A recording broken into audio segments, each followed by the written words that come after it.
साथियों, आजादी के बाद के दशकों में बिहार की एक बहुत बड़ी चुनौती रही है यहां से युवाओं का पलायन।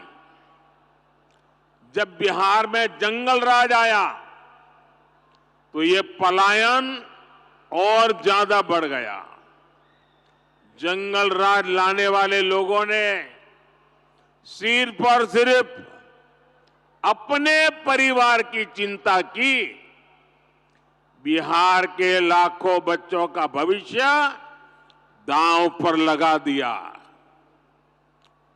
बिहार के मेरे नौजवान साथी दूसरे राज्यों के दूसरे शहरों में रोजी रोटी के लिए जाते रहे और यहां एक ही परिवार फलता फूलता रहा। किस तरह एक एक नौकरी के बदले जमीनों पर कब्जा किया गया। क्या कोई भी व्यक्ति सामान्य मानवी को इस प्रकार से लूटने वालों को माफ कर सकता है क्या? माफ कर सकता है क्या? क्या ऐसे लोगों को माफ कर सकते हैं क्या? बिहार में जंगल राज लाने वाला परिवार बिहार के युवाओं का सबसे बड़ा गुनहगार है। जंगल राज के जिम्मेदार परिवार ने बिहार के लाखों नौजवानों से उनका भाग्य छीन लिया। ये एनडीए सरकार है जो इस जंगल राज से बिहार को बचाकर इतना आगे लाई है।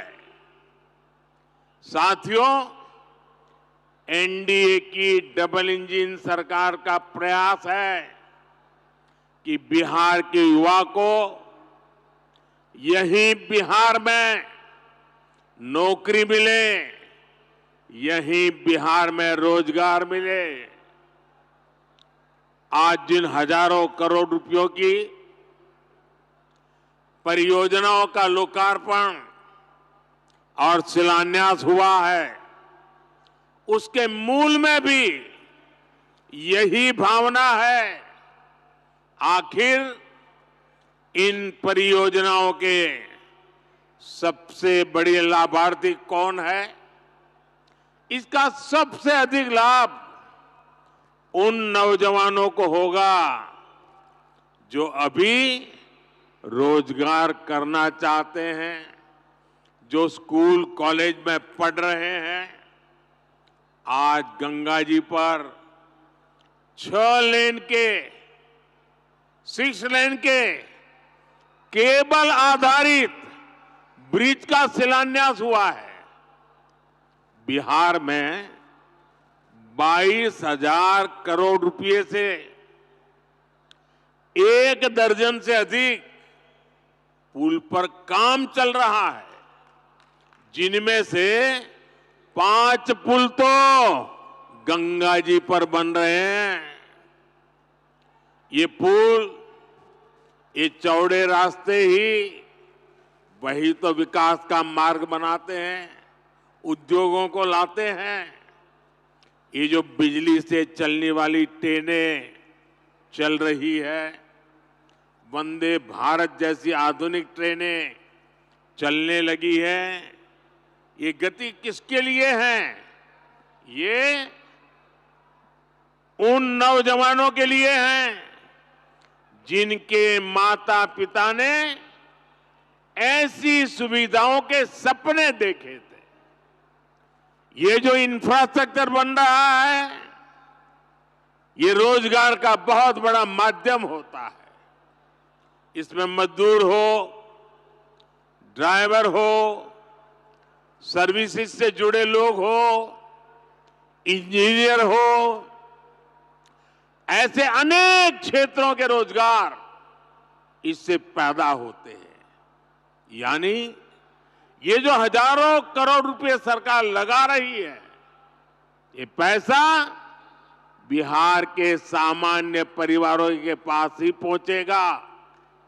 इससे रेत, पत्थर, ईंट, सीमेंट, स्टील ऐसे अनेक उद्योगों को, फैक्ट्रियों को, छोटे छोटे दुकानों को बल मिलने वाला है।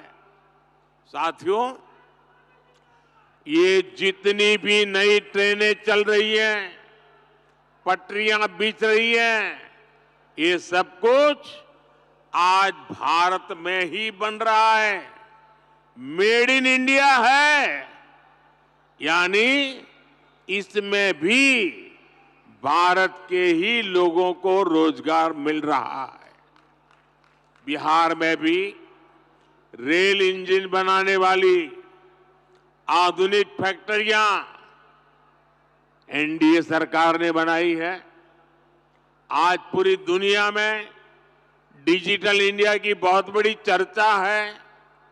और मैं आपको एक बात और बोलूं, आज कई विकसित देशों में भी ऐसी डिजिटल व्यवस्था नहीं है जो बेतिया में, चंपारण में उपलब्ध है।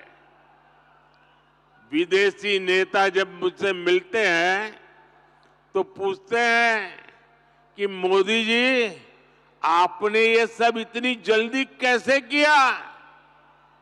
तब मैं उन्हें कहता हूं कि ये मोदी ने नहीं, ये भारत के नौजवानों ने किया है।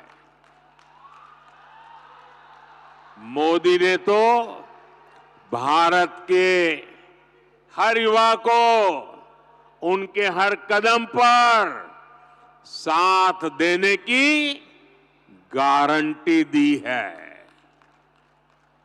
और विकसित बिहार के लिए आज यही गारंटी मैं बिहार के युवा को भी दे रहा हूं। और रउआ जानते बानी, मोदी के गारंटी मने गारंटी पूरा होके के गारंटी।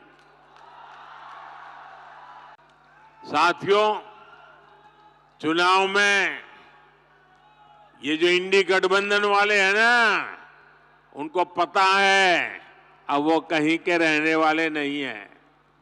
और अपनी हार तय देख इंडी गठबंधन के निशाने पर खुद भगवान राम भी आ गए हैं। यहां बेतिया में मां सीता की अनुभूति है, लव कुश की अनुभूति है। इंडी गठबंधन के लोग जिस तरह प्रभु श्री राम और राम मंदिर के विरुद्ध बातें बोल रहे हैं, ये पूरे बिहार के लोग देख रहे हैं। और बिहार के लोग ये भी देख रहे हैं कि भगवान श्री राम का अपमान करने वालों का साथ कौन दे रहा है। यही परिवारवादी हैं जिन्होंने दशकों तक रामलला को टेंट में रखा। यही परिवारवादी है जिन्होंने राम मंदिर न बने इसके लिए जी तोड़ कोशिश की। आज भारत अपनी विरासत, अपनी संस्कृति का सम्मान कर रहा है, तो इन लोगों को इसकी भी परेशानी हो रही है।